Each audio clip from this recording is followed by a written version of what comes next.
I welcome you all, and I hope that you enjoy this video home cookbook.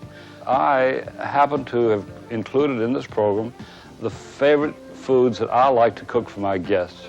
There are none that are beyond the home cook. They are foods that have given me pleasure over the years and that I have cooked for my friends and have given them tremendous pleasure.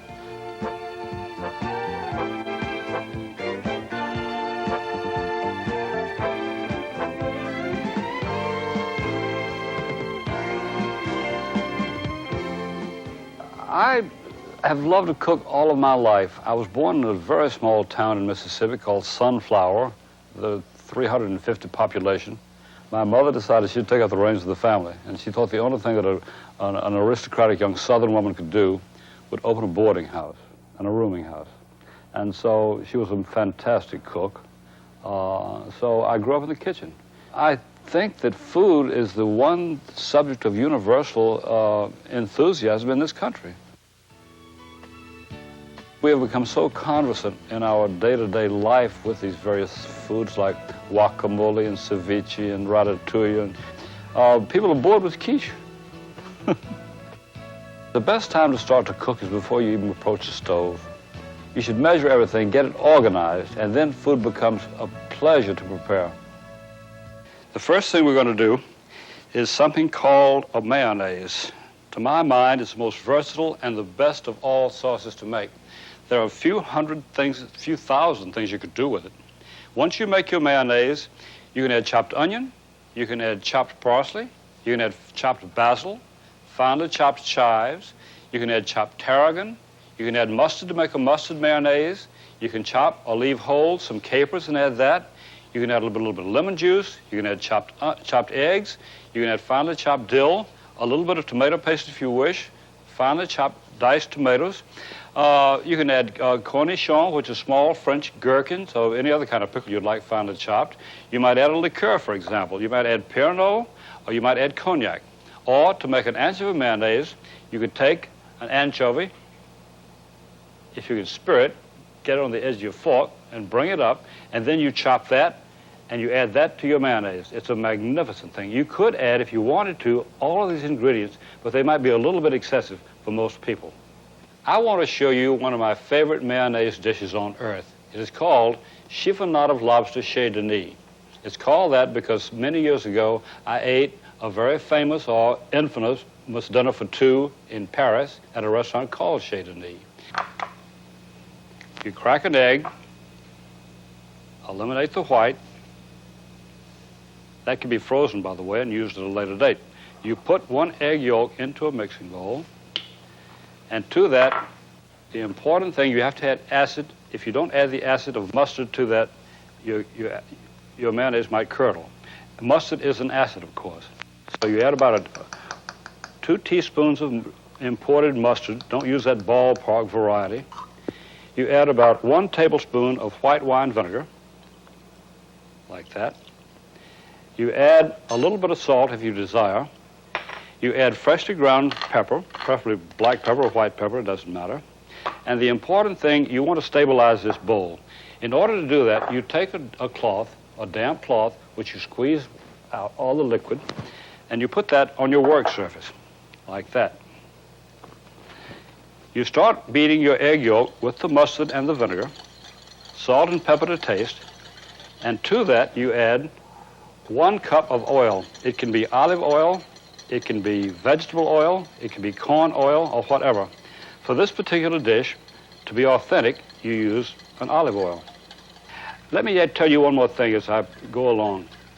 If you don't plan to use the mayonnaise today, if you're going to refrigerate it, you'd better add a little bit of liquid, even water, or heavy cream to it, or milk. Because if you don't, the mayonnaise the next day is liable to curdle when you stir it. You see, the mayonnaise is made in less than a minute, and it is so far superior to anything you could buy on the supermarket or the grocery shelf. Now, to that, as I told you, there are so many things that might be added to this mayonnaise. At this point, I'm going to add about a tablespoon of tomato paste to give it a nice color and a nice flavor. I'm going to add about a teaspoon of finely chopped fresh tarragon. You don't have to use the tarragon. You can use parsley if you'd like. Add a dash of Tabasco to give it spice and piquancy. You add about 2 tablespoons of cognac. You can use the same spoon that you use for the vinegar. 2 tablespoons of cognac. And you add about 3/4 of a cup of peeled, seedless, cubed tomato, like that. And you stir with your whisk to blend. If you'd like a touch of lemon flavor, and so you can use lemon to make this as well as vinegar, and that would be another addition of acid. You stir that around, and that is your basis for this chiffonade of lobster chez Denis. That is now ready to eat. So you take about 2 cups of lobster cut into fairly large pieces, bite-sized pieces, and you add that to your mayonnaise. You take and stir that around simply to coat the lobster pieces. By the way, this dish could be made with shrimp. It could be made with crab meat. It could be made with chicken. It could be cold leftover veal, always cut into bite-sized pieces. Now, we need a base to serve this on. That's why it's called a chiffonade. This thing that I'm doing now, I'm taking a head of romaine lettuce and cutting it into very fine shreds, and that is what you call a chiffonade. You can, if you take this chiffonade and throw it inside your lobster mixture, but we don't want to do that. I think it looks better if you use this simply as a base for the lobster itself, the lobster dish. When you've got that finely shredded, you add it to a platter, preferably a fairly small oval platter, just large enough to hold the lobster. And you take the lobster and add it to the center of your dish, right on top, without covering it totally up. You add that to the dish like that. Now I will show you one of the nicest garnishes, I think, for any kind of salad, such as this lobster salad. You take a tomato and you cut off a very, very thin slice of skin from the bottom, and then you start working your knife around, cutting that skin as thinly as possible in a spiral. You keep cutting and cutting and making certain that you don't break that tomato skin as you go along.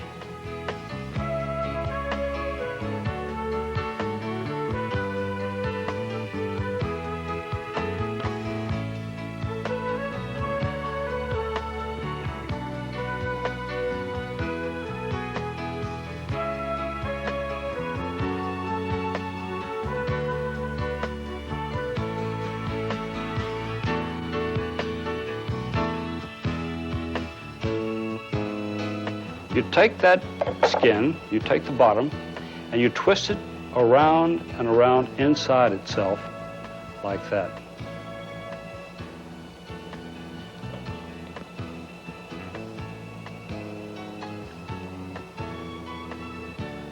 Around and around inside itself. And what you will come up with is an imitation rose, a tomato rose. You take it and place it in the center of your dish, like that. And the dish is now ready to be served.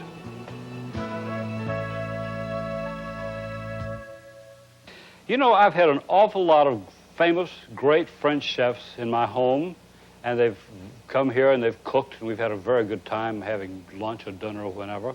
One of the best meals I had was when a chef called Marcel Chabron, who has a restaurant in a little town called Pont-de-l'Isère, not too far from Cognac, came, and he made a very fast and good, a beautifully tasting scallop dish. So this is Marcel Chabron's Coquille Saint-Jacques, Pont-de-l'Isère. It's very simple to make. You take, you sprinkle about 1.5 pounds of scallops. They could be bay scallops, they could be sea scallops. These are sea scallops, which take a little bit longer to cook. You sprinkle those with salt and pepper, like that. Then you stir them in order to distribute those seasonings, like that. And would you believe that a Frenchman once told me the greatest American inventions of a rubber spatula? And I think I'm inclined to agree with him. So you set that aside. Now we take about a quarter of a cup of fine olive oil and put it into a small saucepan. And then we add about 1/4 cup of very finely chopped shallots, like that. A quarter of a cup finely chopped shallots.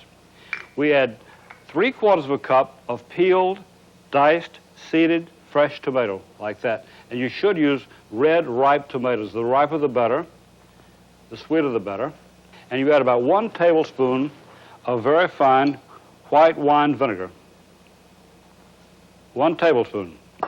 You take your saucepan, shake it around a little bit, and take it over to the stove and place it on a burner. You heat it and let that cook for about, I'd say about 2 minutes. And while that's cooking, we'll start cooking our scallops. 1½ tablespoons of olive oil. You put that in a skillet and let it get hot. And to it, you add your scallops and cook over moderately high heat just until those scallops lose their raw color. That's all you want them to do. You do not want to overcook scallops. If you do, they become dry and tough to the taste. Now, the scallops have cooked quickly just until they lose their raw look. The tomato sauce must not overcook. And then we add about 2 tablespoons of finely chopped parsley to your tomato sauce. And then you stir that to blend the ingredients, okay? Now we take the scallops. You take and distribute those equal amounts to 4 individual serving dishes, like that. They should be quite hot just off the stove. You add equal amounts of your fresh tomato sauce to your scallops, spoon it on top.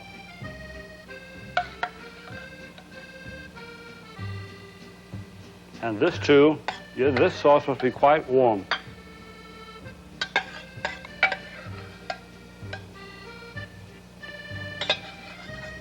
You sprinkle with 1 final touch of finely chopped parsley. And there your dish is ready to serve. Most people think of chicken breasts as the ultimate part of a chicken. Frankly, I prefer the leg. I can use them to make one of the most elegant dishes I've ever put in my mouth. They're stuffed chicken legs. You stuff them with mushrooms and wild rice. And this is how you go about it. You take your chicken legs with the thighs attached, and you start cutting down over the thigh bone. You cut down through the meat to the thigh bone, scraping, cutting, slicing, taking care not to get down to the skin of the chicken. You pull and scrape with your fingers. You cut it as necessary on the bottom, beneath, around, and about.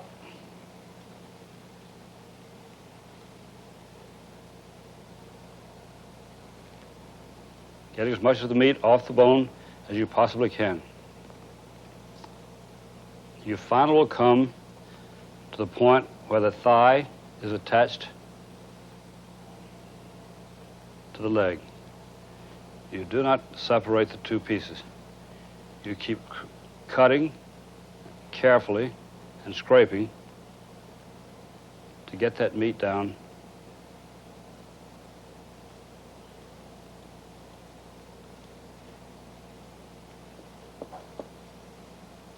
You don't want the tendons.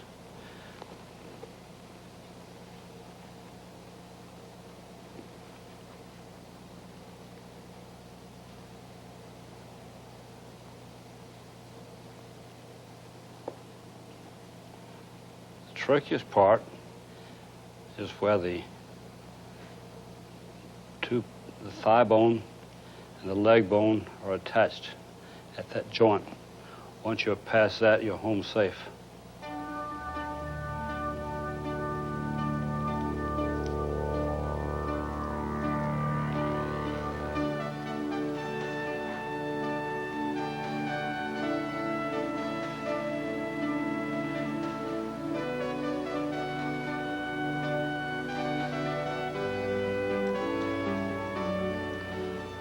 see, it goes much faster once you get down to the leg bone itself.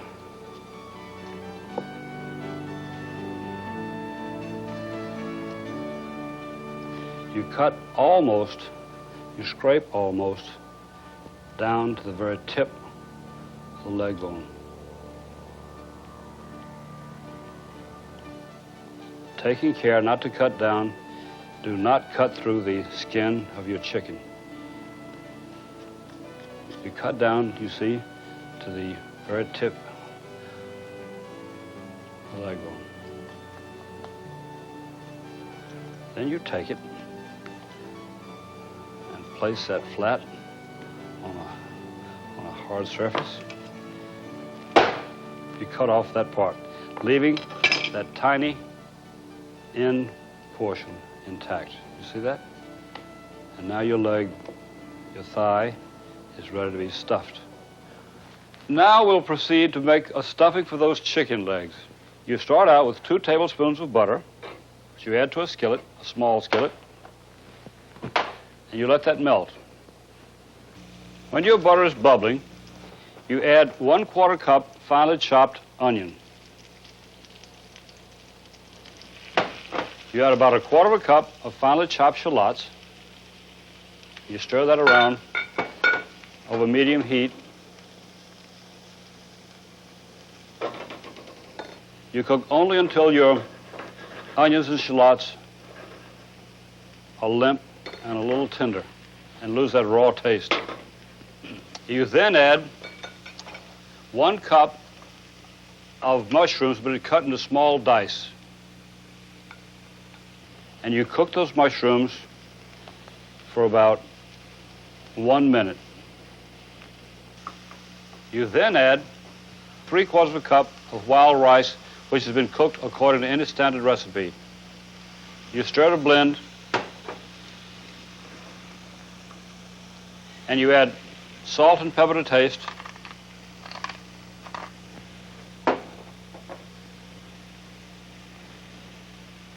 And you add just a dash of cognac. That stuffing is now ready. You take it off the stove and let it cool. You take your boned chicken leg, place it in front of you, and you spoon into the cavity of the leg itself a little of the wild rice mixture. You add more, pushing it in so as to almost reconstitute that boned leg.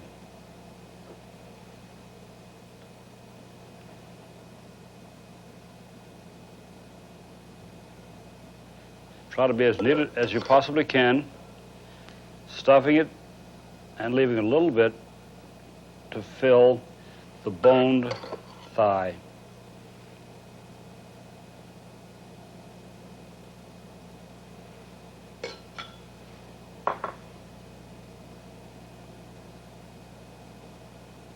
You roll it gently, roll it one side and the other, and then you fold over the top portion of the stuffed thigh. Leave it there for a moment. You take a sheet, a rectangle or square, of clear plastic wrap, such as I have here, and place that on a flat surface. You take your stuffed leg, place it in the center, roll it from side to side, and fold the top of the thigh over.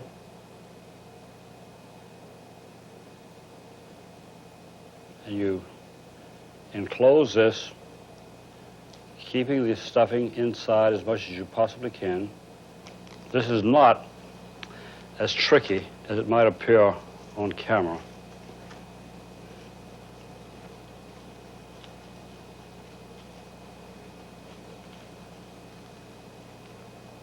Now we have 4 stuffed rolled legs. So we take the rack of a steamer. You can use any kind of steamer whatsoever, any steamer large enough to hold the chicken legs. And you take that and place the steamer rack on top of boiling water. You cover it closely with the top of the steamer, and you let that cook for exactly 20 minutes. And now we want to make a very light chicken liver sauce to go on top of those steamed chicken legs.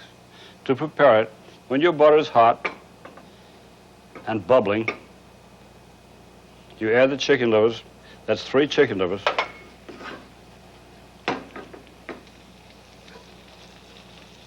And you cook, shaking the skillet and turning the livers as necessary.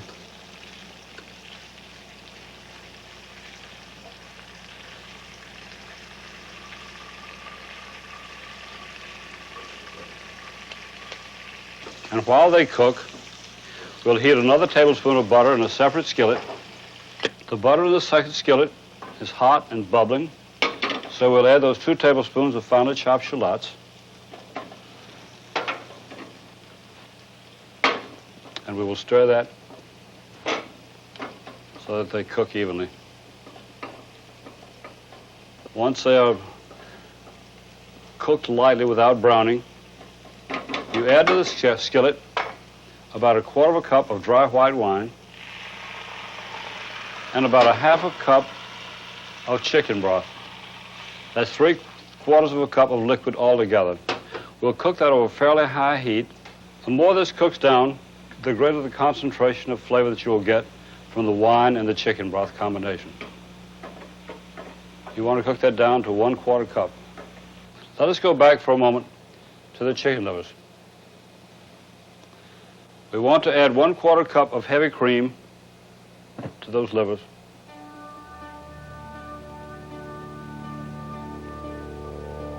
We want to let that simmer about 2 minutes.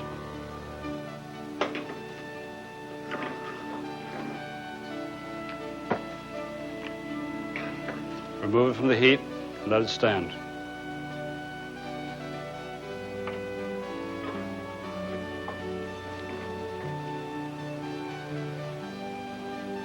All good cooking takes is a little bit of patience.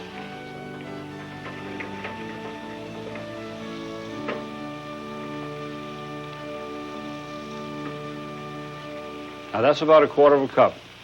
To that second skillet, with the shallots, white wine, and chicken broth, we add 1 cup of heavy cream and bring that to the boil. You want to cook this combination of cream, chicken liver, wine, and shallots until it's reduced to 1 cup. And at this point, we will take both the cream sauce and the chicken liver mixture and put them into the container of an electric blender to blend well. I think the food processor is probably the greatest invention since the wheel or the zipper. On the other hand, there are times, on the rare occasions, when it's better to use an electric blender, and in this case, we're using the chicken livers as a thickener. It's much better to use a blender. You get a much silkier, much more liquid sauce. Start on low speed and gradually increase the speed.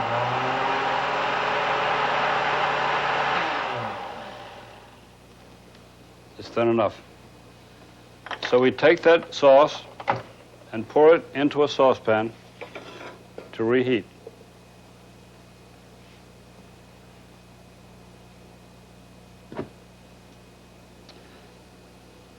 You add salt and pepper to taste and bring it gently to the boil.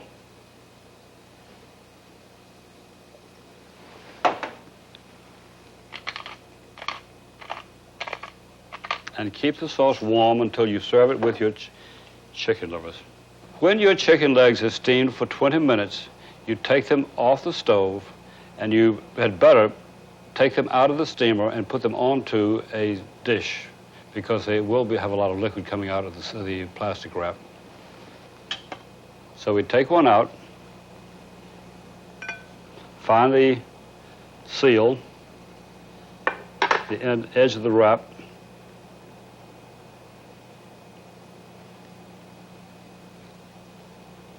and we unwrap it. You take the chicken leg, transfer it to an individual serving dish, And you take your sauce, which is your hot sauce, and spoon it directly over the chicken leg. The French call that masking.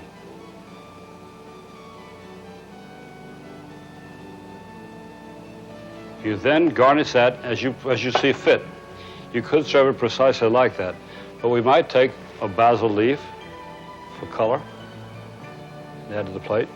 We might take a couple of slices of white truffle or black truffle or nothing, but that's how I would serve that.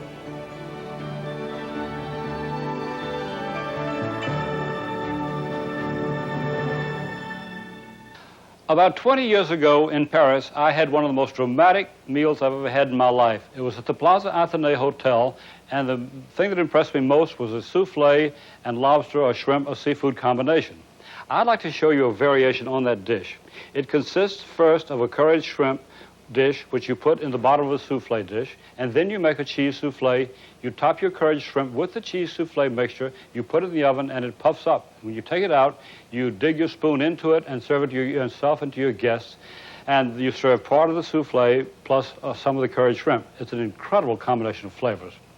The first thing we'll do is to prepare the curried shrimp. If you want, for example, to serve that curried shrimp by itself, it goes quite well with, say, a dish of rice or with toast. And then you can also, separately, if you want to, make a cheese souffle and serve that by itself. But I think it's much more dramatic to have the combination of things. So the first thing you do is to take about 24 shrimp, about 1 pound of medium-sized shrimp, and to that you add salt and pepper to taste. You blend that around and let that stand until you make your curried sauce.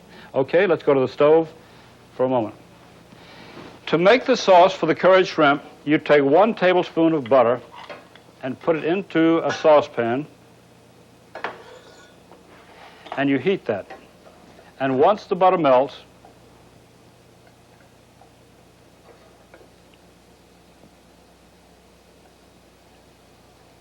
you add about 1/4 cup of finely chopped onion.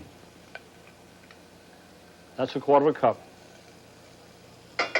You stir that around briefly, and you add 6 tablespoons, more or less, of finely chopped diced apple.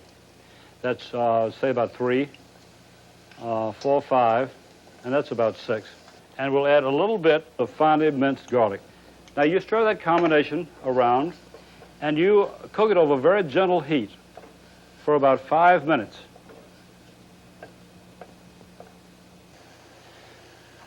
Now you want to add to this 2 or 3 tablespoons, depending on your personal taste, of good curry powder. Be sure it's a good grade. And you cook, stirring that, I would say, for about 30 seconds. And then you add 1/3 of a cup of finely diced, not too ripe, but sweet banana, like that. And you want to add about 1/2 cup of fresh fish broth, or if you want to, you could substitute clam juice. It's a very good substitute for fish broth. You also add 1/4 cup of fresh or canned tomato sauce, preferably fresh. And this is homemade that I'm adding to this. You add that to the saucepan, and you keep cooking that for about 2 minutes once it comes back to the boil. After that is cooked, you add about 2/3 of a cup of heavy cream. Once it reaches the simmering point, you want to let it cook for about 2 minutes. If you have a sauce, as this is, it's a little bit too liquid, and you want to thicken it, the best way, the simplest way, is to do this. You take a small mixing bowl, and you add 1 tablespoon of butter for this amount of liquid, and you add 1 level tablespoon of flour. Knead it with your fingers until it comes out to be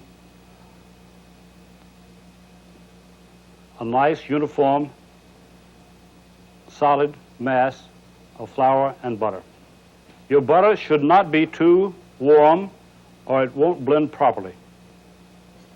we take this kneaded butter, what the French call beurre manier, and while we stir with a wire whisk, we add the blend of butter and flour. And once it's melted, you add a little bit more.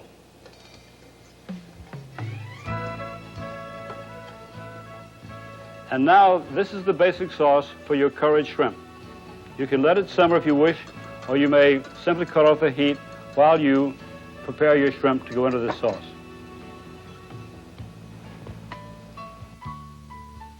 So what we've got here are those seasoned shrimp. You add your shrimp in one layer, and you cook, shaking the skillet and stirring the shrimp around so that they cook evenly. You want to cook the shrimp at this point for about 3 minutes, no more. You'll be terribly hungry at this point because nothing smells better than a curry sauce. It absolutely pervades the entire kitchen, and I love it. And at the end of 3 minutes, you remove the shrimp from the heat, and you pour in your curry sauce.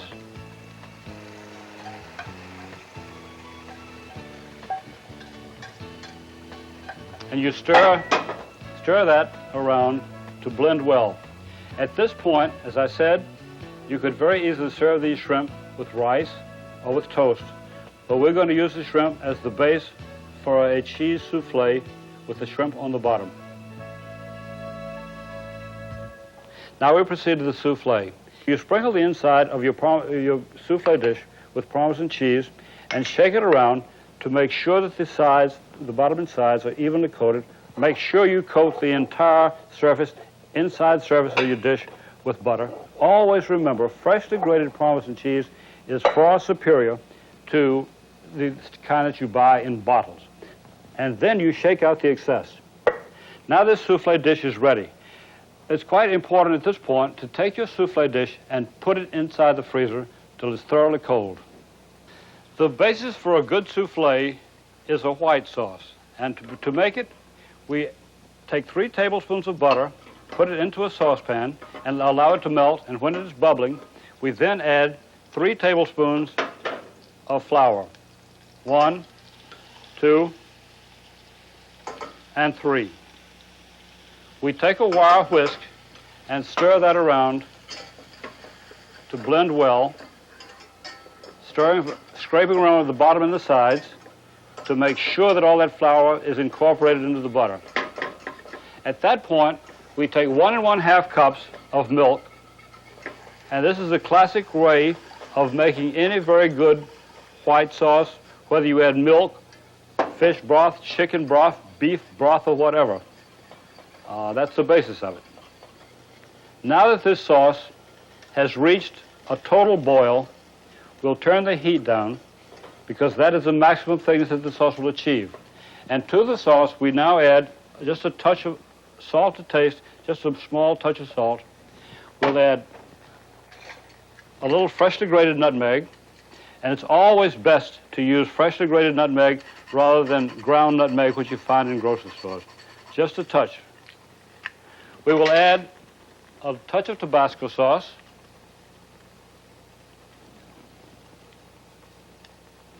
and we'll add a little bit, 2 or 3 drops of Worcestershire sauce, freshly ground pepper to taste.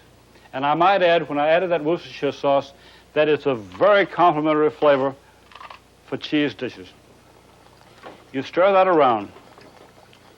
We want this sauce to be a little bit silkier, a little bit more smooth, and to achieve that, we will take about 1 tablespoon of cornstarch, and we'll take 2 tablespoons of water and add it to the cornstarch. You stir that gently to blend well. You stir that into your sauce, stirring quite rapidly with your whisk. And you let it come just to the boil, and that has reached a second maximum thickness. And then you turn your heat off briefly, and you take this over and add your already prepared egg yolks. You take a whisk or any other mixing device, and you blend well, beat well, and you stir and scrape the egg yolks into your sauce, beating rapidly with your whisk. Beat quite as fast as you can, because you don't want the egg yolks to scramble. And if you don't beat fast, that's what's likely to happen. Egg yolks are another thickening agent, just as cornstarch and flour are. You take this sauce and return it quite briefly to the stove. You do not want to cook it. You bring it barely to the simmer.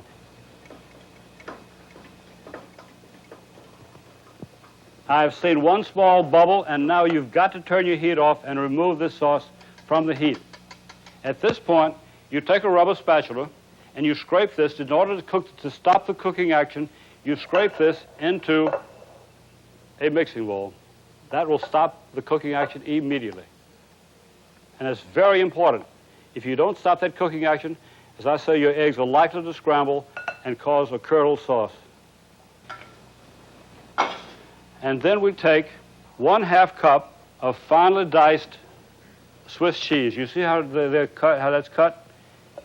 Then you also add 6 tablespoons, I've already measured this out, 6 tablespoons of freshly grated Parmesan cheese, and you want to incorporate both those cheeses, beating briskly until they are both blended into the white sauce. You know, the thing that makes a souffle rise is beaten egg whites. That causes a levitation. And you can either do this by hand, beat your egg whites by hand, or you can do it with an electric mixer. I am a lazy cook, and I much prefer something that has an electric motor attached. So you take 6 egg whites in a bowl, and you start beating. You want to beat them until they're stiff. And the best thing to do is keep turning your bowl around and around.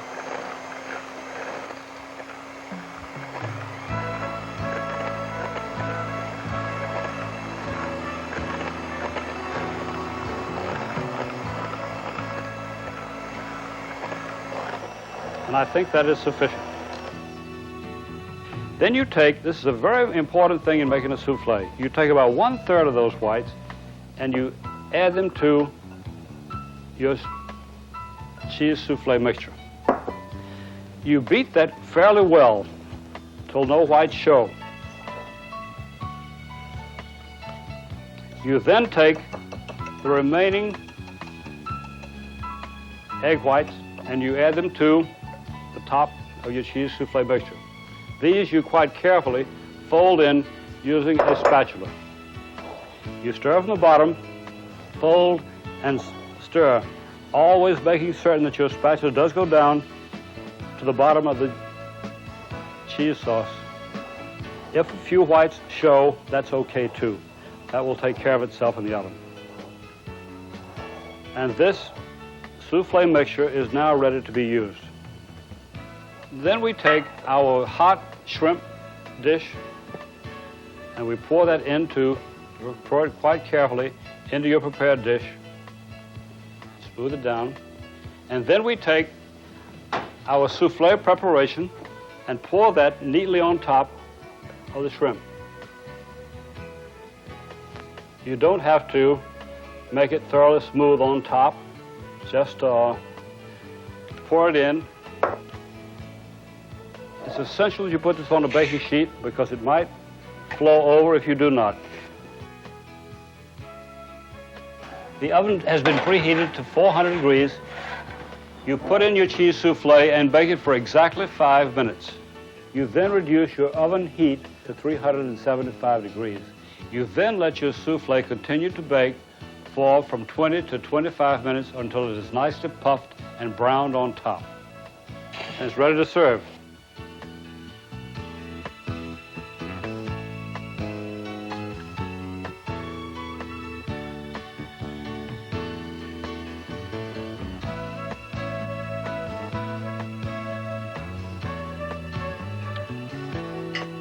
I love it.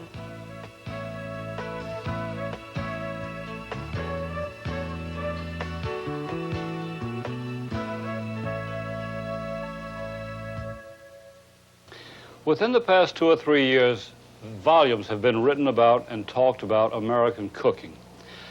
When I was in Buffalo about 3 years ago, I ran across one of the most incredible dishes I've ever put in my mouth. I was at the Anchor Bar. I was taken to the Anchor Bar in Buffalo, and I was served what they call buffalo chicken wings. This originated in the Anchor Bar in Buffalo. It was created because Don Bellissimo, who's the owner of the bar, said that his mother once found herself with a tremendous number of chicken wings left over every week, and she had nothing to do with them. So she decided she'd fry them up and to serve them with her house blue cheese dressing.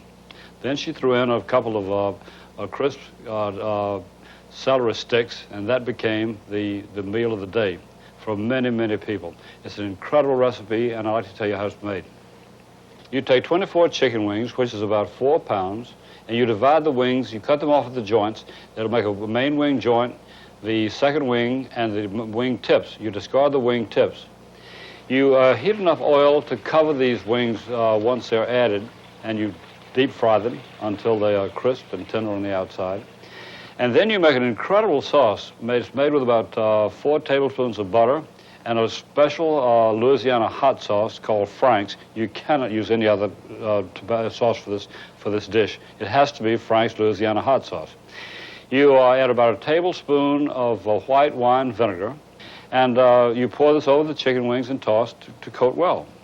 You serve this with a blue cheese dressing, 1 cup of mayonnaise, about 2 tablespoons of finely chopped onion, and about a teaspoon of finely minced garlic, a 1/4 cup of finely chopped parsley, about a 1/2 cup of sour cream, a tablespoon of lemon juice, a tablespoon of white wine vinegar, and about a 1/4 pound of crumbled blue cheese, such as Gorgonzola or plain blue cheese or Roquefort, whatever you want.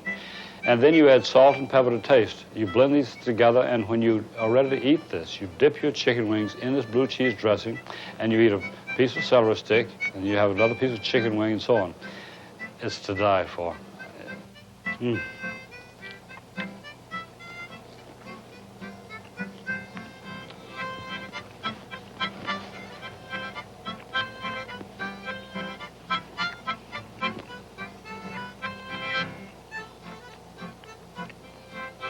Anytime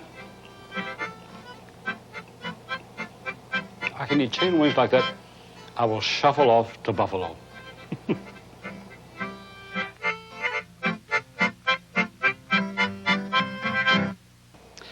One of the grandest, tastiest, and most festive first courses that exists in all this world is a Scandinavian dish called gravlax. It's a curious name, gravlax. Grav derives from the same word as grave, and lax is a German and Scandinavian word meaning salmon.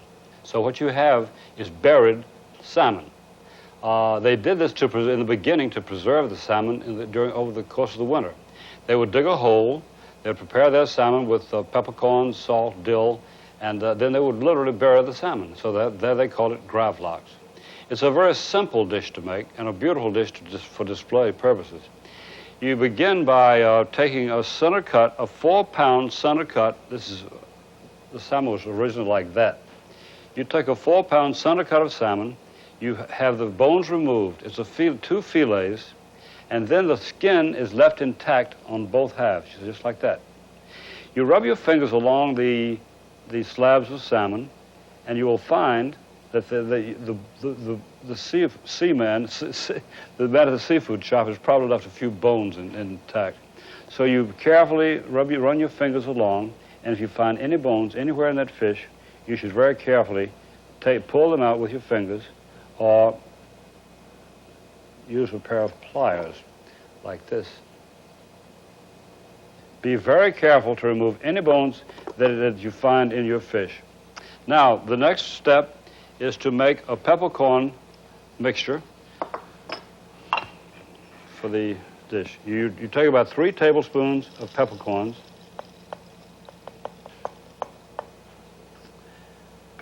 and you put that in a spice mill or a coffee mill, a small one, and you blend it till they're sort of coarse fine.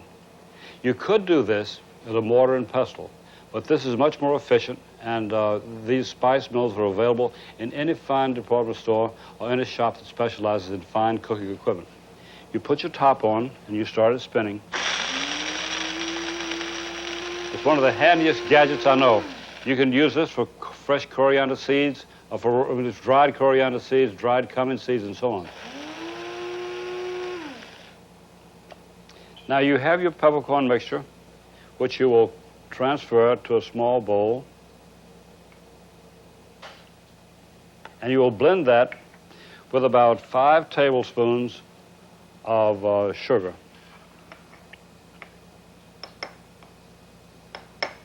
And you take about 3 tablespoons of very coarse salt and add that to the mixture. You blend these spices quite thoroughly with the fingers. You take the mixture and sprinkle equal amounts over the salmon and rub it to distribute it evenly.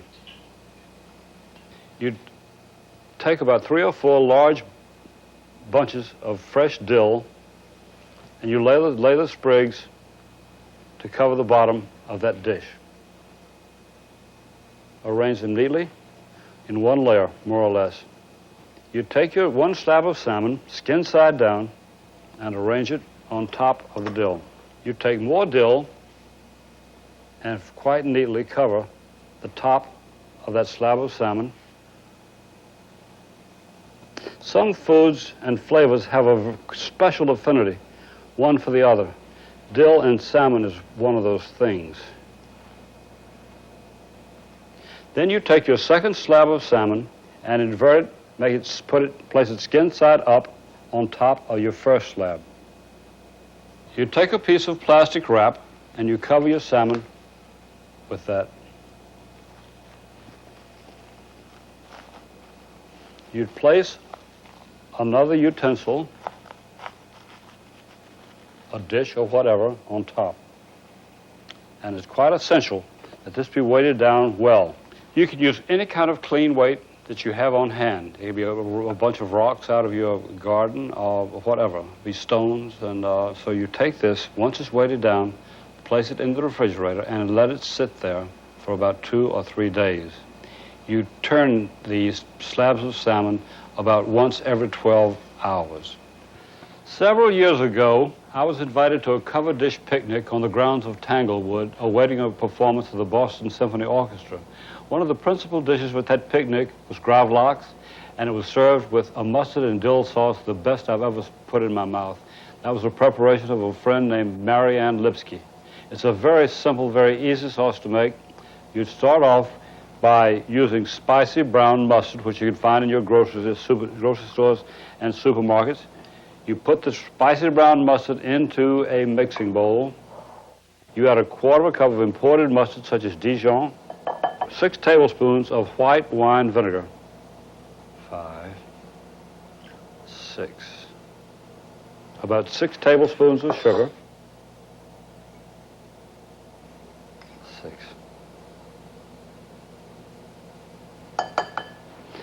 You start stirring that with a wire whisk, and when it's well blended, you gradually add 1 cup of corn, peanut, or vegetable oil.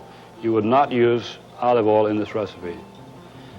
You want to beat that sauce quite briskly as you gradually add the oil. This sauce, by the way, refrigerated, will keep for days. So will your gravlax.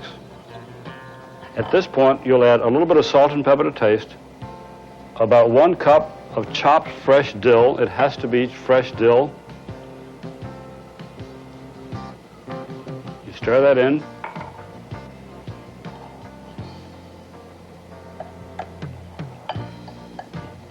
And you add 1 final ingredient, 2 tablespoons of cognac.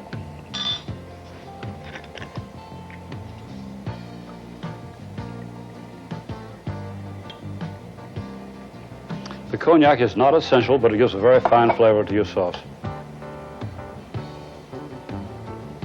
And that is mustard and dill sauce, Tanglewood style. And when you serve your gravlax, you should slice it on the bias like smoked salmon. You should slice it as thinly as possible on the bias, and then you transfer that to an individual dish. You spoon a little of your mustards and dill sauce around that.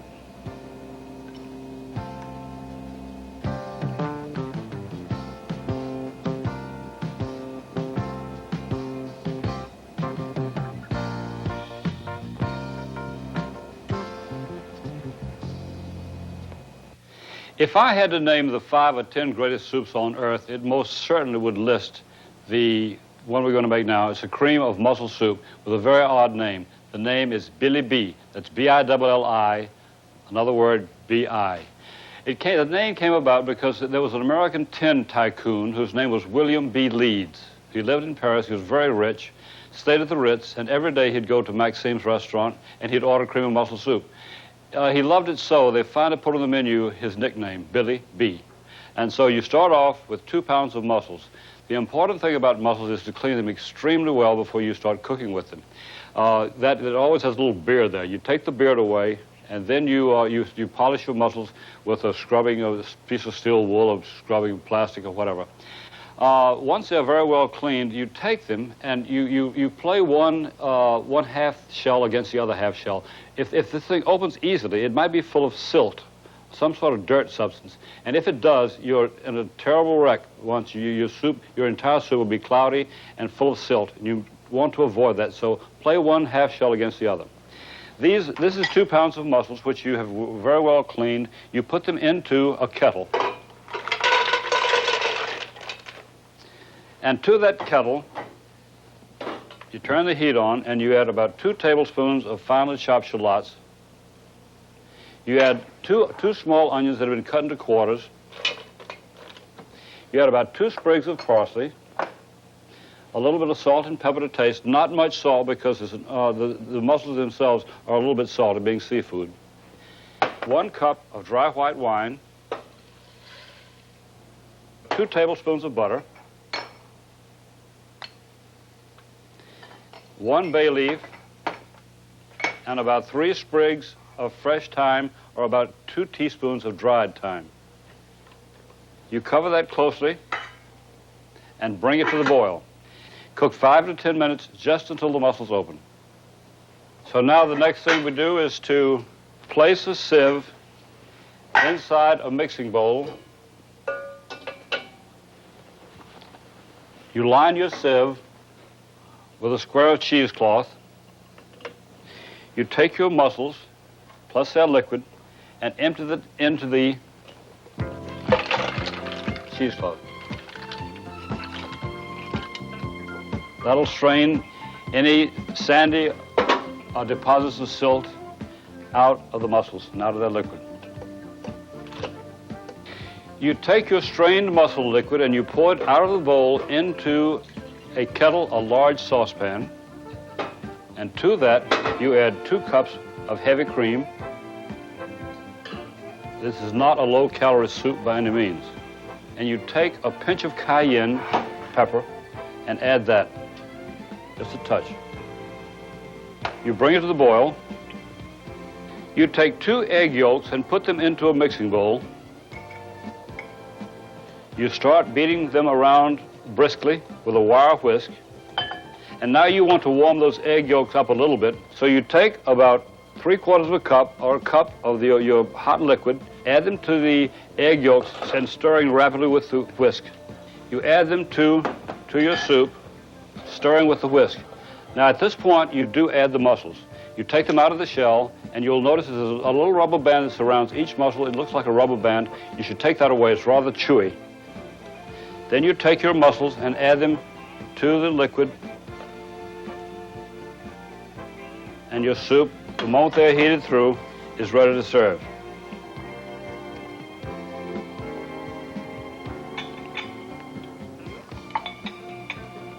And that is heaven.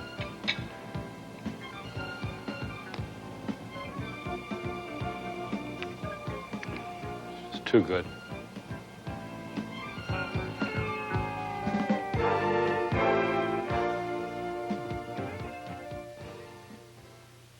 Almost everyone who writes about cooking has a list of favorite foods, and if I had to list the 5 or 10 greatest cold soups on earth, it would most assuredly include a Polish beet soup called Chlodnik. That's spelled C-H-L-O-D-N-I-K. What it is really is a form of borscht with some very sophisticated garnishes like shrimp and chopped vegetables. And to make it, you take 1 pound of beets, you trim, scrape them, and cut them into eighths, and you put them in a saucepan, which I've already done. To that, the beet soup, you add 1 cup of chicken broth and 1 cup of water. You bring it to the boil, and then you cover. When this does start to boil, you let it cook for exactly 20 or 25 minutes. Now that those beets are cooked and tender, we remove them from the stove, line a bowl with a sieve, and we drain the beets. We save that liquid, however. That's very important. You take your beets and put them into the container of a food processor and start blending.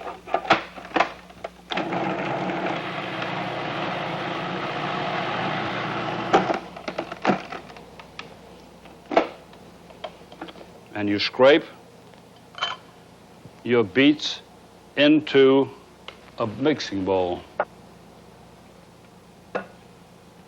And to your pureed beets, you add the beet liquid, the cooking liquid.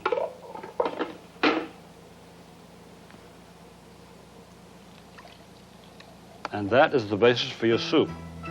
And then you start adding your garnishes. About a half a pound of cooked shrimp would have been cut into small bite-sized pieces. 1 cup of sour cream.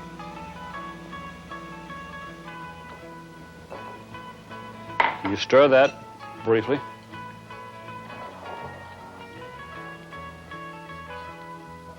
About 4 tablespoons of white wine vinegar. This is a sweet and sour dish. 3, 4. And you add about 2 tablespoons of freshly squeezed lemon juice. By all means, use freshly squeezed and not the bottled lemon juice.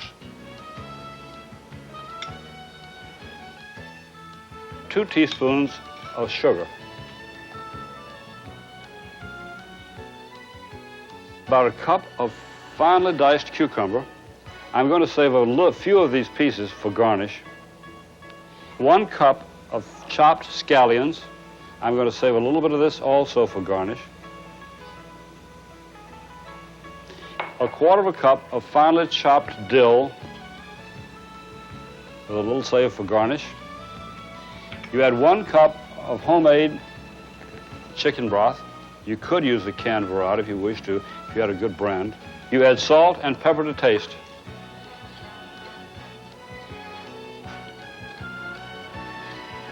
And that is the basic Chlodnik. You know, there are a lot of people who might think that guacamole is a little bit commonplace, a little bit trite, not to my taste. I love it.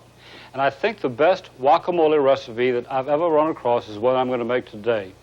By the way, the word guacamole comes from an Indian tribe in Mexico which is called Nahuatl. They have 2 words that they combine to make the word guacamole. There's aguacatl, which means avocado, and there's the word mole, which means a mixture or combination. And to make this particular version, you take 2 avocados that weigh about 3/4 pound each, and you split them in half with a knife.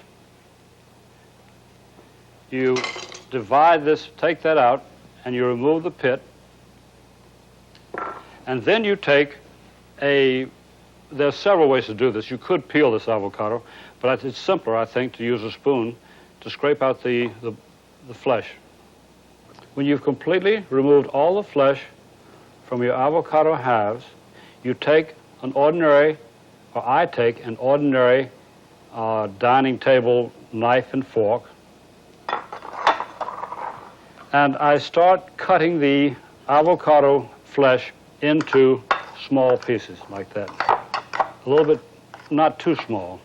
You want to keep it a little bit coarse, If it's too much of a puree, it becomes too soupy, and it's not very pleasant, the texture.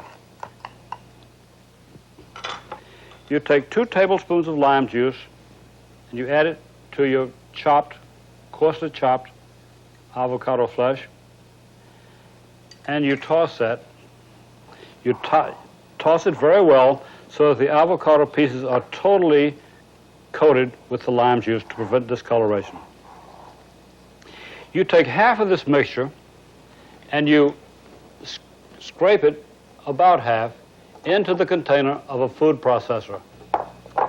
And now to the container of the food processor, you add 1/4 cup of finely chopped onion. All right? Then you add 1 tablespoon, and I'm guessing at this, 1 tablespoon of olive oil, like that. And this is half a cup of freshly chopped coriander leaves. You add about half of that. And you add salt to taste if you desire. Add a little bit of salt.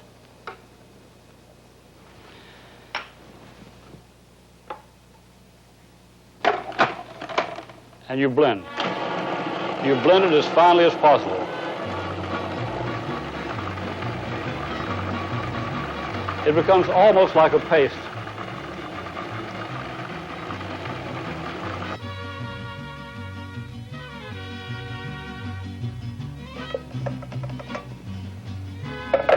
And you scrape this avocado paste into your original avocado mixture.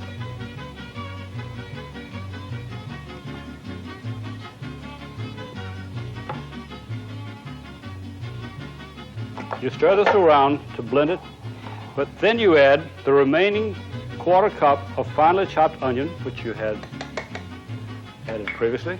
You add your remaining freshly chopped fresh coriander leaves. You add about 2 canned chopped hot chilies, preferably Serrano chilies. And then you add about 3/4 of a cup of fresh, red, ripe tomatoes, which have been peeled, seeded, and cut into small cubes. You blend all of this together,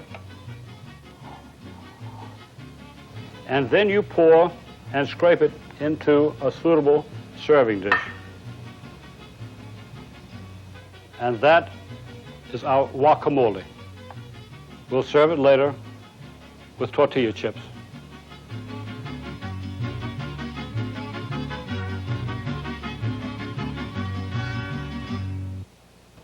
Although I have made ceviche and had liked ceviche for many, many years, I finally discovered a recipe that I think is superior to all others. This came to me thanks to the chef Sepe Ringley of the Four Seasons restaurant in New York. He has a ceviche with a difference, and I will tell you why later. But to begin with, we want to start out by marinating our fish. You take blue fish or mackerel, put it on a flat surface. It must be skinless and boneless, this fish. You cut it into small cubes, say about 1/2 inch or slightly larger, and then you add these pieces, after you cut them, to a mixing bowl.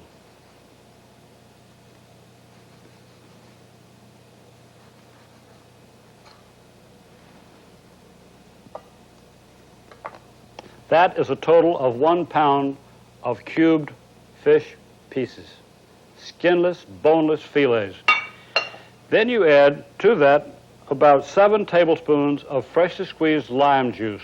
You should not use the bottle of lime juice that you can buy at grocery stores or supermarkets. 2, 3, 4, 5, 6, and 7. You stir that briefly, you cover it, and then you put it in the refrigerator and leave it for 12 hours or longer. I will tell you about 3 secret ingredients that I always add to what I think is the best ceviche I've ever eaten. One of them is finely chopped heart of celery. The other, tomato ketchup from the chef of the Four Seasons restaurant in New York, my good friend Sepe Ringley. And the third is finely grated rind of 1 lime. It's about a teaspoonful. So we'll start making the ceviche from start to finish. This is the 1 pound of fish fillets cut in about ½ inch cubes, to which we've added 7 tablespoons of lime juice. We put this in the refrigerator, covered it, and let it stand for 12 hours or slightly longer. This, in effect, cooks the fish pieces. So to that, we'll add about 1 cup of peeled, seeded, fresh, red, ripe tomatoes cut into 1/4 inch cubes. The tomatoes should be peeled and seeded. And also we'll add about 4 or more canned, drained chilies, hot chilies, preferably serranos. We'll also add about ½ cup of finely chopped red onion. The red onion is sweeter than the white onion. We'll add about a tablespoon of olive oil. We'll guess that by eyesight.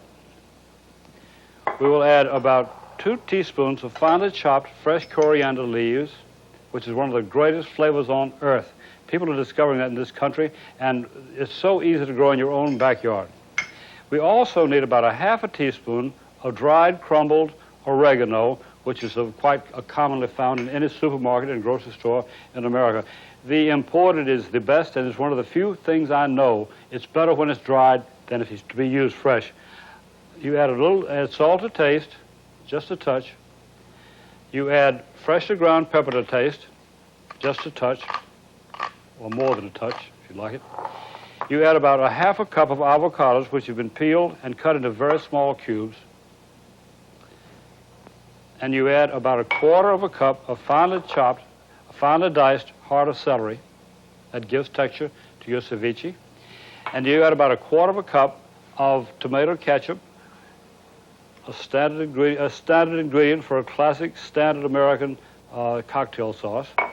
And then you'll add that 1 teaspoon of the grated rind of a lime. You blend them well. And when you serve this, it's a neat idea, if you have small scallop shells, to spoon this into the scallop shells and serve it on a plate. It's it's what they do at the Four Seasons restaurant.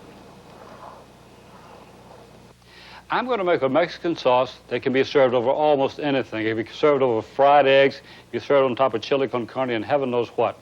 It is called a salsa cruda, which means a crude sauce, a raw sauce, a fiery hot sauce in Mexico. So to make it, you take 2 cups of drained, canned, imported tomatoes. In this case, the canned tomatoes taste better than the fresh tomatoes.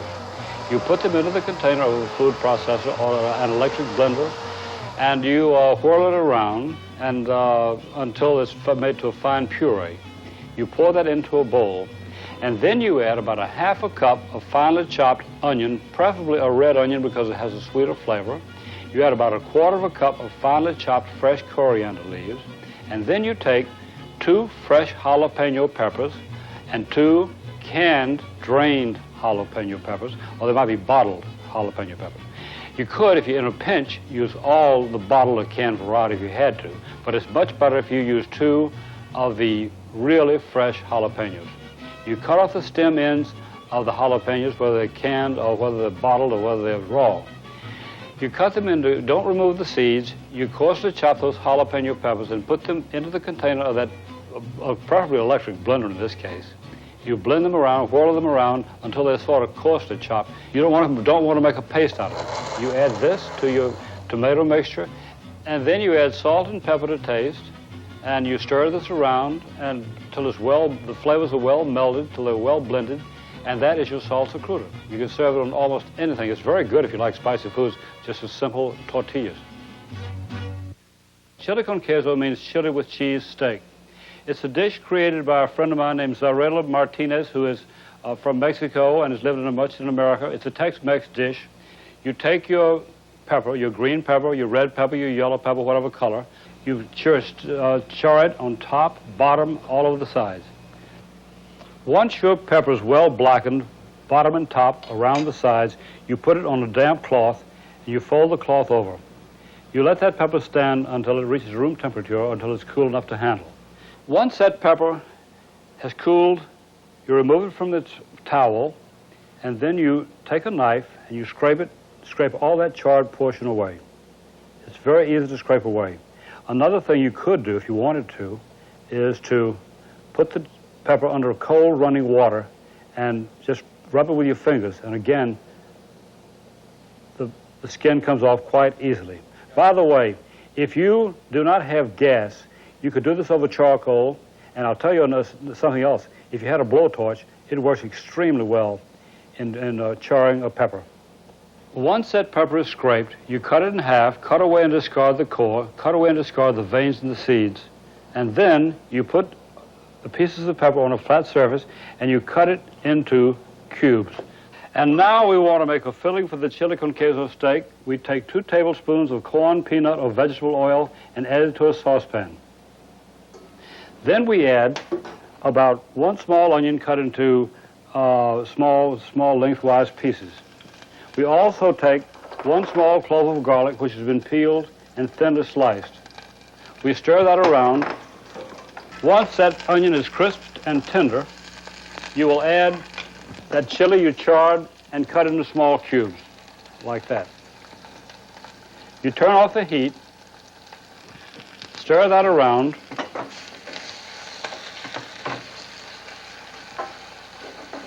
and then you will add about 6 ounces of white or yellow cheddar cheese that has been cut into cubes or coarsely grated. You don't want to cook that. You don't want to melt that cheese. You simply want to warm it up slightly. This mixture is what you call the chili con queso, which means chili with cheese. What you will need for this recipe are 4 filet mignon, each about 1½ inches thick, and each weighing about 6 ounces. You slice that meat down, holding it like that. You slice it down almost but not quite through the bottom, the base. You open it up and you butterfly it. This is butterflied. Then you take a flat mallet and you start pounding.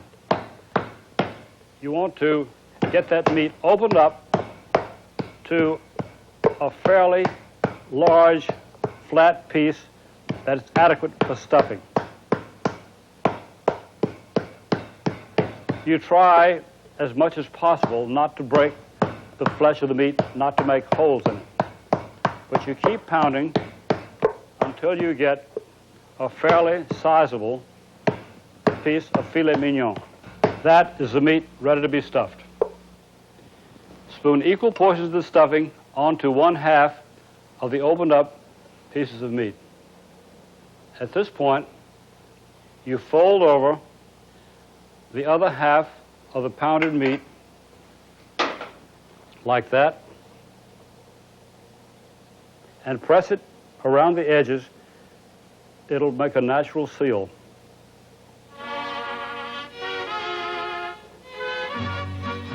So before you grill your steaks, you brush them lightly on both sides with an unflavored oil like corn oil, vegetable oil, or peanut oil.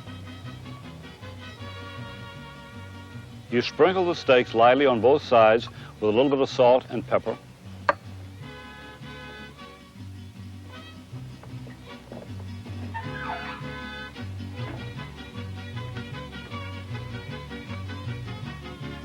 And you cook them 2 minutes to each side.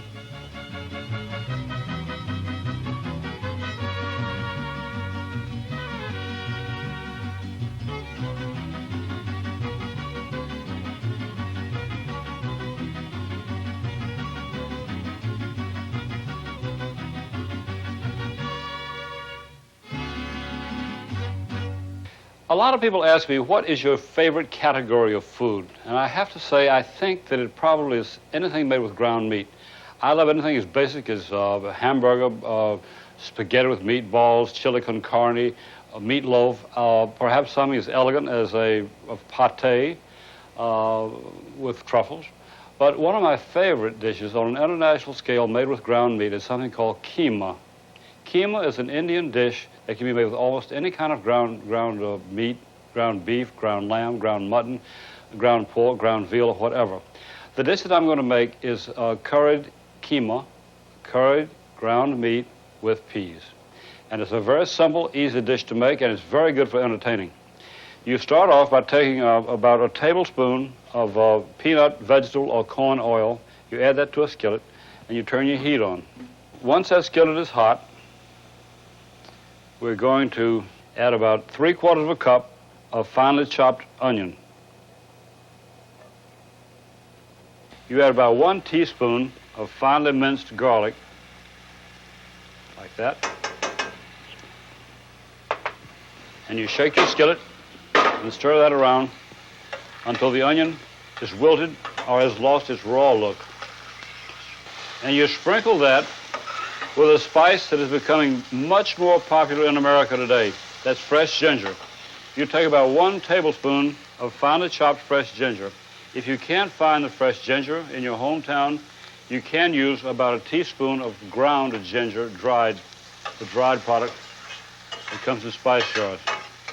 You want to add about a tablespoon of curry powder. Whenever you use curry powder, you should always cook it briefly. You would never, for example, make a curry mayonnaise by adding raw curry powder to your mayonnaise. You should always cook your curry powder first to make it into the form of a paste or something like that. Now, when that is cooked briefly, you add about 1/4 teaspoon of ground cinnamon, about 1/2 teaspoon of ground turmeric. That word is pronounced turmeric, by the way. It is not pronounced turmeric, as many people think. You put about 1/4 teaspoon of ground coriander and about 1/4 teaspoon of ground cumin. You stir all that together. That's all your spices. Stir that to blend, and you add 1 pound of ground meat, such as lamb or beef. You could use veal or pork if you'd like to. This should be very, very lean meat. Always, when you cook with ground meat, ask your butcher to cut it as lean as, choose the leanest cut possible to grind. You should cook that over relatively high heat, because if you don't, your meat is going to start to, quote, bleed, unquote. That means a little bit of liquid is going to flow out of the meat. And then you add 1 cup of drained, canned, or fresh tomatoes, finely chopped. I think, honestly, that canned tomatoes, generally speaking, taste better than the fresh in a dish like this. They have more flavor. So you add your cup of chopped, fresh or canned tomatoes and stir it around to blend. And you add about 1 tablespoon of freshly squeezed lime juice.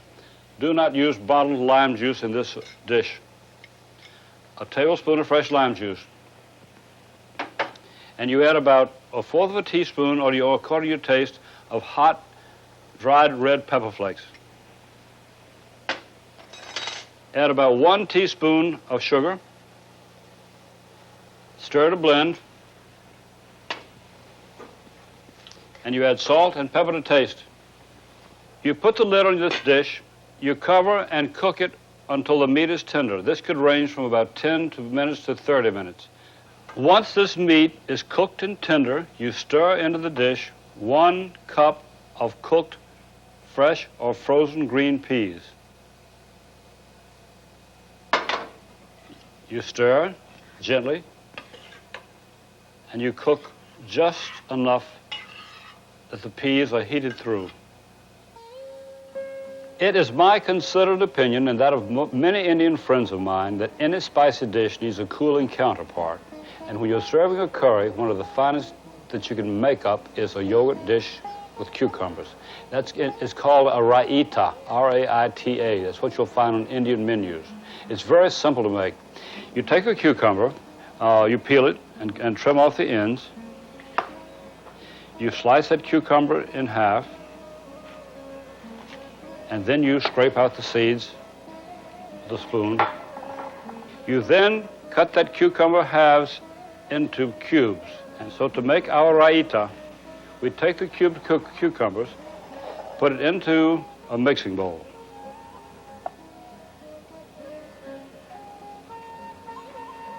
We add about 1/4 cup of finely chopped scallions, green part and all. We add about 1/4 cup of finely chopped fresh coriander leaves. We add about 1/4 teaspoon of ground cumin. We add about 1 teaspoon of sugar.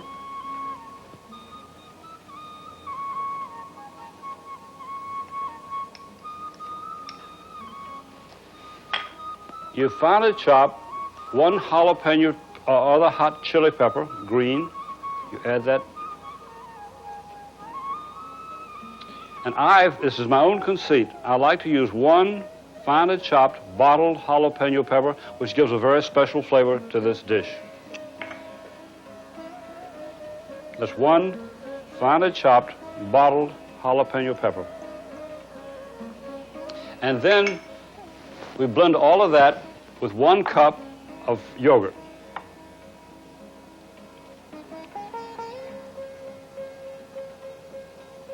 You stir that all together.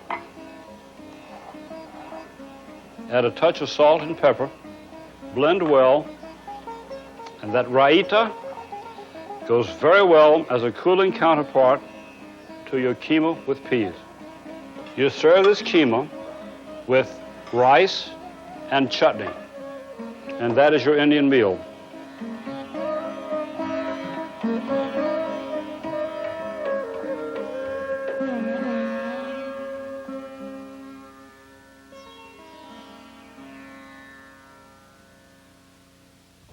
Although most of the cooking that I do in this kitchen is French, I have an absolute passion for Greek food. I love moussaka, pasticcio, saganaki, you name it. One of my favorite dishes, though, is a shrimp dish with tomato sauce called garidis mi feta. That means, in American, it means shrimp with feta cheese. And feta cheese, by the way, is widely available in the supermarkets and grocery stores of this nation. You start off with 1 pound of shrimp, which is about 24 shrimp.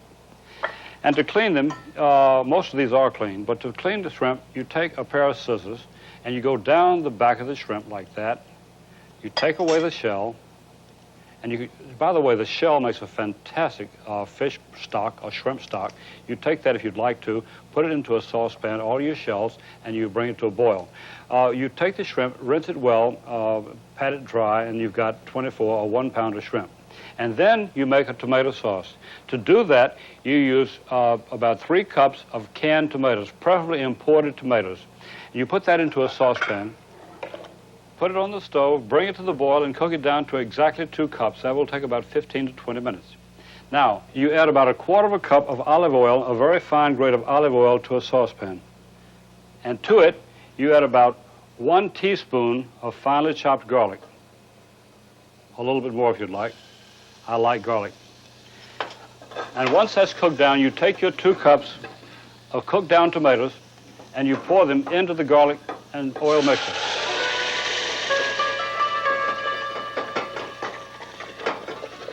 It splatters. Watch your step, watch your hand, watch your face. You stir that around with a spoon, and to that you add about 1 teaspoon of crushed dried oregano. That's one of the chief Greek ingredients, and Greek oregano is the finest you can buy. You add about 1/4 cup of fresh fish broth, and if you don't have fresh fish broth, you can always use bottled clam juice. You add about 2 tablespoons of drained capers, and you add about 1 teaspoon of dried red pepper flakes. If you're allergic to hot red pepper, you can leave this out, but I happen to love it, so you add about 1/2 teaspoon or 1 teaspoon. You add salt to taste if you desire. You add freshly ground pepper, and you stir that around, and that is your sauce. Now we want to pre-cook those shrimp quite briefly in butter. You stir them around so that they cook evenly, and you keep turning, shaking the pan and stirring. You want to cook these shrimp just until they lose that raw look. And you have ready 4 ramekins or individual serving dishes, and you add equal amounts of shrimp to the serving dishes. And over that, you spoon your tomato sauce. This, by the way, this sauce will be very, very good on top of spaghetti. You can make exactly the same sauce in exactly the same manner and pile it onto cooked spaghetti and serve it with Parmesan cheese on the side. Now, you take about 1/4 pound of crumbled feta cheese and you spoon equal amounts on top of your tomato and shrimp dish. You put the ramekins, as I've got them here, arranged on a baking dish, and you put this in that oven, which, as I say, has been preheated to 350 degrees. After your shrimp and tomato sauce have baked for 15 to 20 minutes, when they're nice, hot, and bubbling as these are, you take them out of the oven and put them on a flat surface. Then you take that anise-flavored Greek spirit, the classic drink of all of Greece. You take ouzo, and you sprinkle it as liberally as you care to on top, say about a teaspoon up to a tablespoon on top of your shrimp and your tomato sauce. Then that is now ready to be served with hot bread. This is called garidis mi feta, which means shrimp with feta cheese. If I were asked to name the most popular of all French desserts, I think it would undoubtedly be a chocolate mousse. If you like chocolate mousse, I'll show you how to double your pleasure. You take 1/2 pound, which is 8 cubes of unsweetened chocolate, and put that into a saucepan. You add 1/2 pound of unsweetened butter. Combine the two. You put that in a pan and pour boiling water around it. You turn your heat on, let that water boil, and you stir that mixture until they are melted and well blended. This is, of course, a sinfully rich confection, but it's the kind of thing you serve on very special occasions. You put 8 yolks into a mixing bowl. You add 1 1/4 cups of sugar. You take an electric mixer and start beating. Start beating on low speed first until your mixture is fairly smooth. And as you see, it becomes quite light and lemon-colored.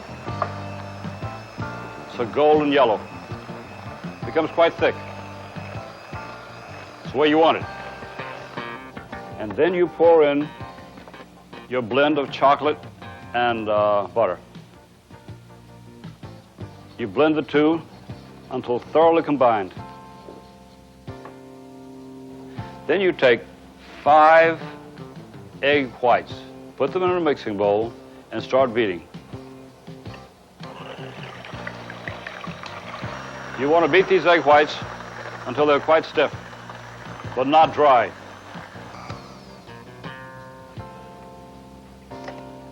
You take 1/2 of the egg whites and spoon them into, or scrape them into the chocolate mixture.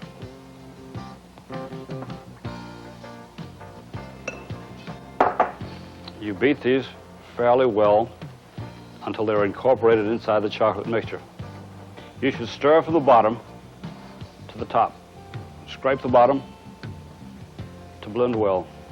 Once the mixture is well blended, you add the remaining beaten egg whites.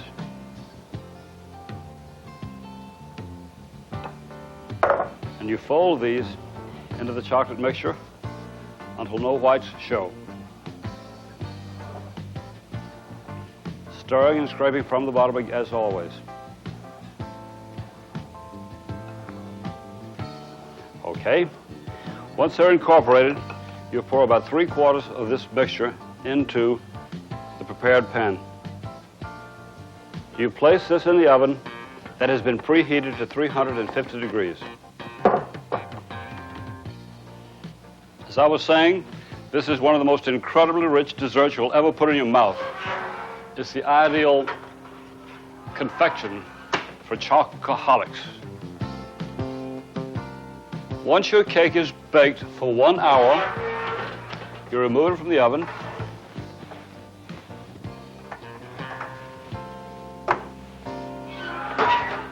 And place it on a cake rack or a trivet. You let it stand until about 10 minutes. At that point, you remove the rim of the spring-form pan and let the cake stand until it's at room temperature. It's a fantastic smelling cake.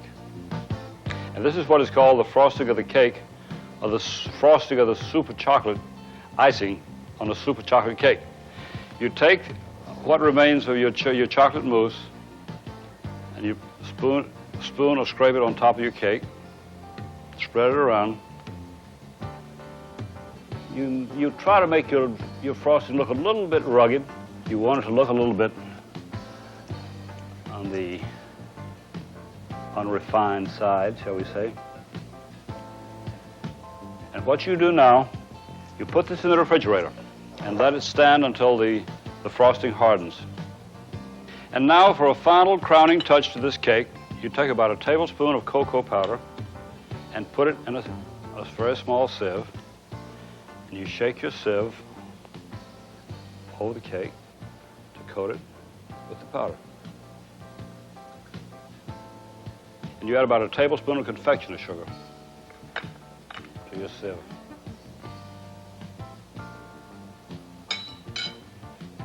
You sieve that white powder over that.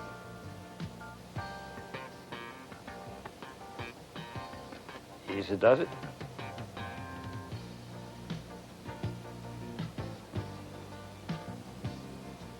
And now I'll add one of my favorite garnishes for any dessert, especially chocolate. And that is a candied violet. That is a candied violet. Directly in the center of the cake. I was thinking recently that so much has been written and said about American cooking within the past few months. The most American of all desserts, to my way of thinking, is a cheesecake. It's one of the best desserts, too. It's rich, it's sweet, and it's good. I have a variation, my own variation of that cheesecake that I think is absolutely superb. It's a hazelnut cheesecake. You could make it with any kind of toasted almonds or pecans or any other kind of nut, but hazelnuts are by far the best. And it's very simple to make. You take your toasted hazelnuts and put them into the container of a food processor. You put on the lid, and you whirl it around.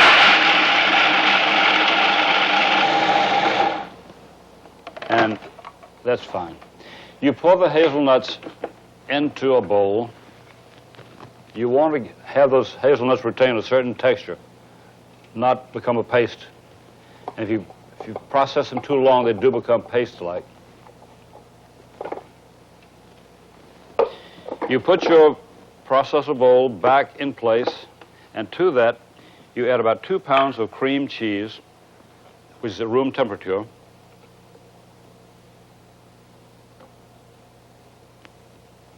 And that's plain supermarket, grocery store cream cheese, a typically American product. You add about a half a cup of heavy cream.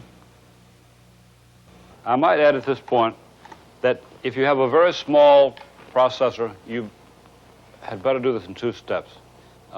Divide your ingredients in half. This is a 12-cup container. You add your 4 eggs and 1 3/4 cups of sugar and about a teaspoon of vanilla extract. Use pure vanilla extract in making this. You add your processed hazelnuts.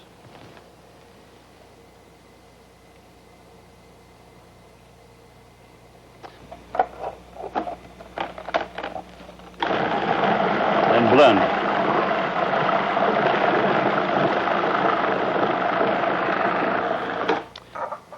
Butter the insides, bottom and sides of that cake pan very, very well. Then you take about 1/3 cup of graham cracker crumbs. You roll them around so they coat the bottom and sides of the cake pan evenly. And then, when your cake pan is well coated throughout, you shake out the excess. You take your cream cheese mixture and pour and scrape that into your prepared cake pan. You shake the pan so that the mixture is fairly smooth on top. You put that inside a larger pan, this will be called a water bath. And to that, you add a quantity of boiling water. The reason you do this is so that the cake will cook at the most gentle rate possible. Watch your fingers. That hot water is hot. Place the pan in the oven and let it bake for exactly 2 hours at 300 degrees before you reduce the oven temperature. And after the cake has remained in the oven for 1 hour, you remove it, the water bath. You take the cake out of the water bath and place it on a trivet. You let it stand for 2 hours to cool before you unmold it.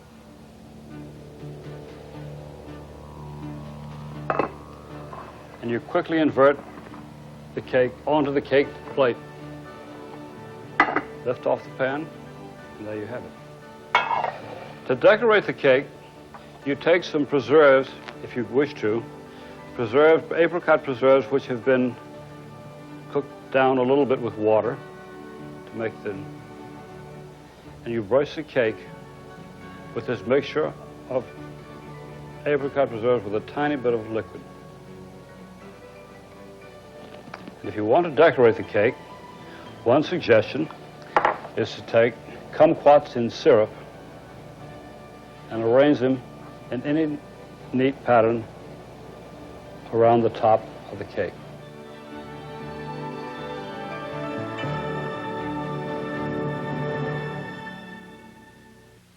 To make a sweet pie pastry, you take 2 cups of flour. This is for a 10 or 11 inch pie, and put it into the container of a food processor. You add about 2 tablespoons of sugar, a pinch of salt if you desire, 2 egg yolks, and 12 tablespoons of butter that is cut into small pieces. And then you start blending. You have ready a cup of ice water, that is water with ice in it. You add about 2 tablespoons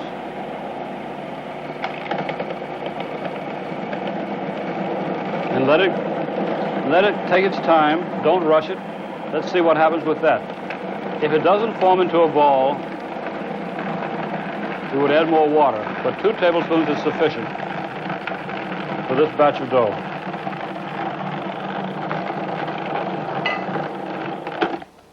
You take your ball of dough out and you shape it into a ball.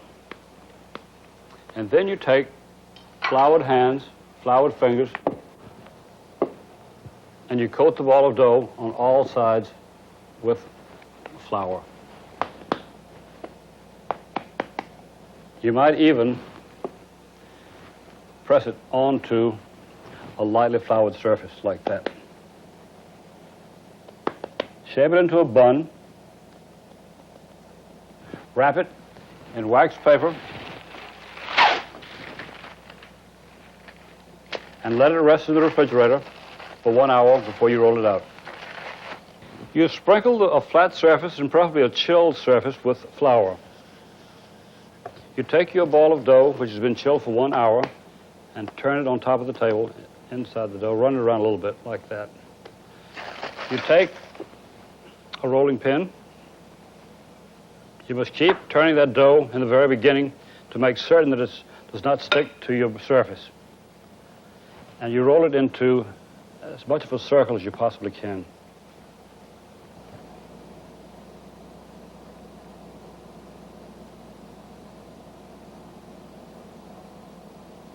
You lift the dough up and roll it onto the rolling pin, trying to keep it from breaking.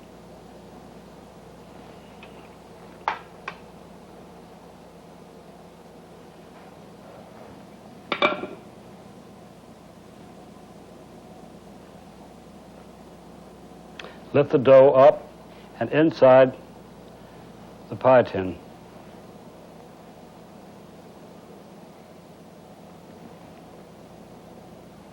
You might break off a piece of dough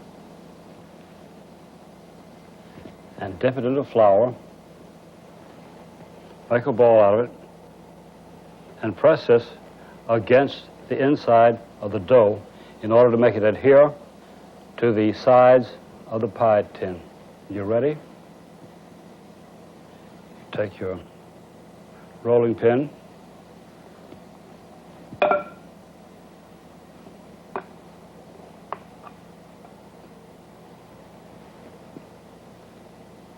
Get rid of the excess dough. Press along the sides to make certain that your pastry adheres properly to the metal. You take this and put it in the freezer and let it stand for 1 hour before you bake it. We'll now start making the filling. To do that, you add 1 1/4 cups of dark corn syrup into a saucepan. To that, we add 1 cup firmly packed dark or light brown sugar, preferably dark. We put the heat on and we start stirring.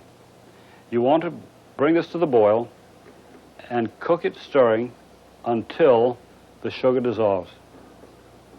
This is my favorite dessert when I was a child in Mississippi, and it continues to be my favorite of all desserts now that I've reached a certain adulthood. And so what we do now is to add 4 tablespoons of butter. And you stir that until the butter melts. Now that the butter is melted, we will hasten the cooling process just a little bit by adding 1 1/2 of cups of coarsely chopped pecan halves. You stir that around, and that will cool the syrup a little bit. And in the meanwhile, we need 4 eggs. And at this point, I will add just a touch, about a teaspoon of pure vanilla extract. You beat that. And then you pour and scrape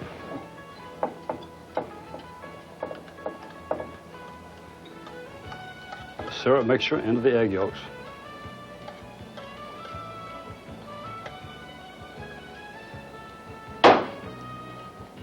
Mixing very, very well. You take your prepared, partially frozen, pastry-lined pie shell, and you pour the pecan mixture inside it. More for appearance sake than anything else, you top that pie with whole pecan halves, which you simply drop on top, like that.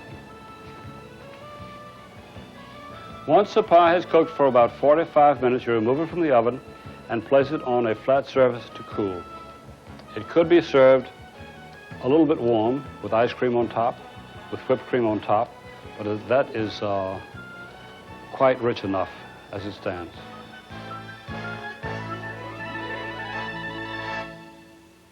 And now I would like to tell you about my favorite holiday cake.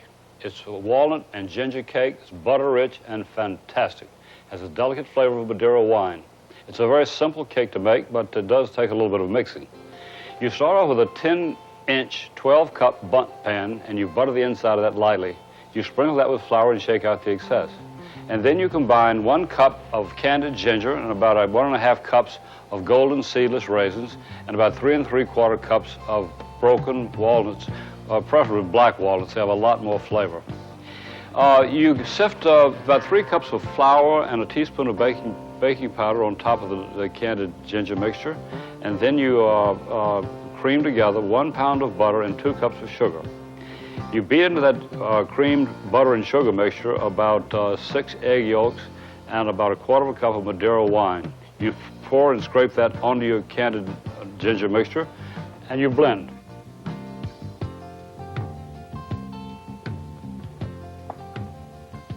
And finally, you beat 6 egg whites until stiff, and you fold these in.